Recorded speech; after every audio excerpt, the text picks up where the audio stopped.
নমস্কাৰ আপোনালোক সকলোকে পুনৰবাৰ স্বাগতম নসমাই মজিদ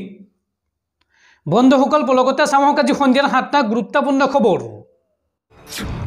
প্ৰথমটো খবৰ 29 দিনীয়া ৰোজাৰ অন্তত আজি বিশ্বৰ কেইবাখনো ৰাষ্ট্ৰৰ লগতে ভাৰতৰ কেইবাখনো ৰাজ্যত উদযাপন কৰা হৈছে ঈদ ঈদৰ নামাজৰ বাবে ওলাই আহিল হাজাৰ হাজাৰ মুছলমান লোক আৰু কাইলৈ অসমত উদযাপন কৰা হ'ব পবিত্ৰ ঈদুল ফিতৰ দেশৰ প্ৰান্তে প্ৰান্তে ঈদৰ আনন্দ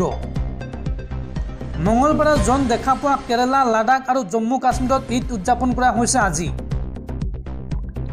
29 দিনীয়া ৰোজাৰ অন্তত পালন কৰিলে পবিত্ৰ ঈদ ঈদৰ নামাজৰ বাবে ওলাই আহিল শ শ মুছলমান লোক লগতে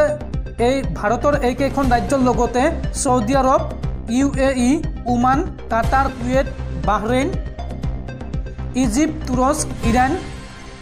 পাকিস্তান আৰু আমেৰিকা যুক্তৰাষ্ট্ৰত ঈদ উদযাপন কৰা হৈছে আজি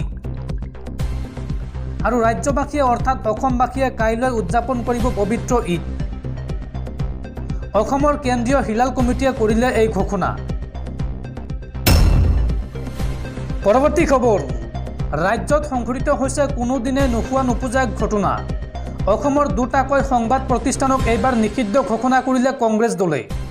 অসমৰ অন্যতম satellite news channel news live আৰু অসমৰ আন এটা ডিজিটেল সংবাদ মাধ্যম টাইম 8ক নিষিদ্ধ ঘোষণা কৰিছে কংগ্ৰেছ দলে কংগ্ৰেছৰ সকলো অনুষ্ঠানত নিষিদ্ধ ঘোষণা কৰা হৈছে এই দুটাকৈ সংবাদ প্ৰতিষ্ঠানক লগতে কংগ্ৰেছৰ কোনো নেতাই এই দুটা সংবাদ প্ৰতিষ্ঠানৰ কোনো এটা অনুষ্ঠানত অংশগ্ৰহণ নকৰে এই কথা জনাইছে সৰ্বভাৰতীয় কংগ্ৰেছ দলে পৰৱৰ্তী খবৰ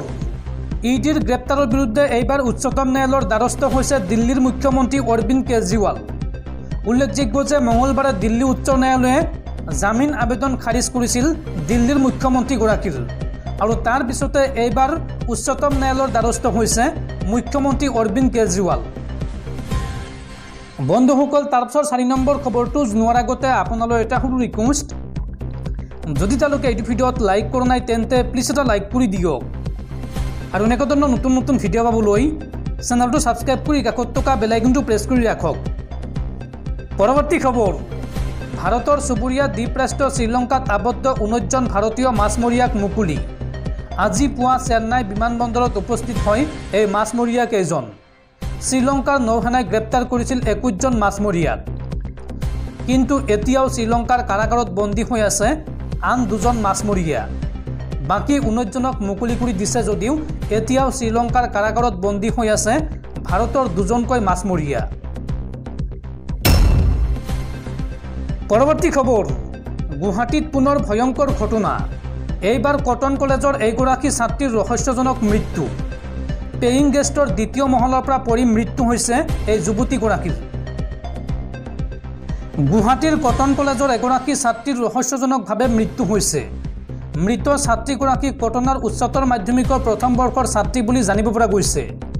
উজান বজাৰৰ এটা ব্যক্তিগত পেইং গেষ্টত থকা ছাত্ৰীগৰাকীৰ দ্বিতীয় মহলৰ পৰা পৰি মৃত্যু হয় প্ৰাথমিক পৰ্যায়ত ছাত্ৰীগৰাকীয়ে চৰমপথ লোৱা বুলি সন্দেহ কৰা হৈছে যদিও